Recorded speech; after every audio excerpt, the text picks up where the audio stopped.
కానీ ఆయన తెలంగాణలో మార్పు రాలే.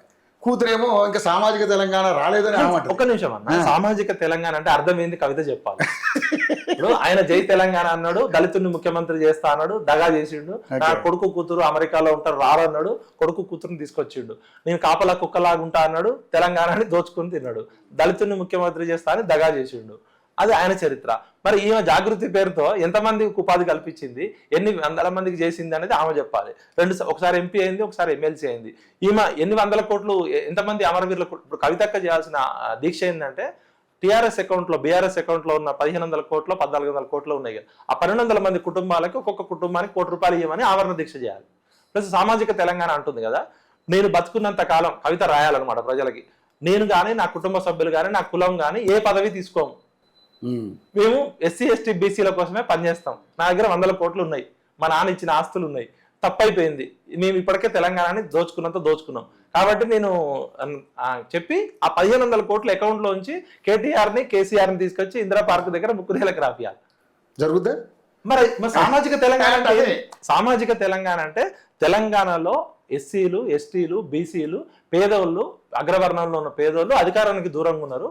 120 ఎమ్మెల్యే సీట్లు ఉంటే 50 నుంచి 60 బీసీలకు ఇవ్వాలి, ఎస్సీ ఎస్టీలకు పోను, మిగిలినవి పేద రెడ్లకి, పేద వెలమలకి ఇచ్చి అందరూ అసెంబ్లీలో ఉండాలి. 136 కులాలు ఉంటే 136 వాళ్ళు అసెంబ్లీలో ఉండాలి.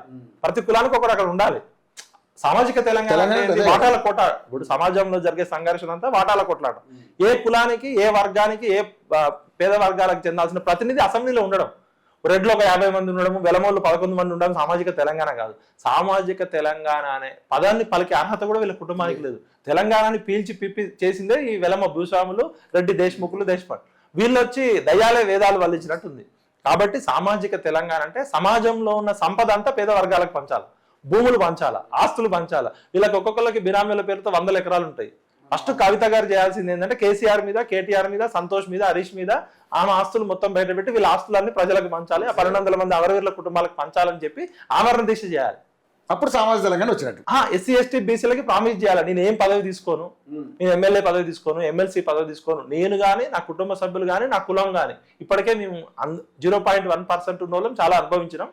కాబట్టి నేను ప్రజల కోసం ఒక బాల్ ఠాక్రే లాగానో, ఒక అన్నా హజారే లాగా నేను ఓన్లీ ఒక 1000 కోట్లు పెట్టి ట్రస్ట్ పెడతా, ఎస్సీ ఎస్టీ బీసీలకి, నిరుద్యోగులకి ఒక్కొక్క 1000 కోట్లు పెడతా, నా దగ్గర 100 కోట్లు ఉన్నాయి అని పెట్టి అప్పుడు ఆమె ప్రకటించి బాండ్ పేపర్ ఇచ్చి సైన్ చేసి ప్రమాణ స్వీకారం చేసి అమరవీరుల స్థూపం దగ్గర ముక్కు నేలకు రాసి కేటీఆర్ని కేసీఆర్ని తాళతో తీసుకొచ్చి బంధించాలి. అప్పుడు సామాజిక తెలంగాణ అంటే నమ్ముతారు. ఇది అయ్యేదేనా? జరిగేది కాదు. ఇదంతా కల్వకుంట్ల వారి డ్రామా.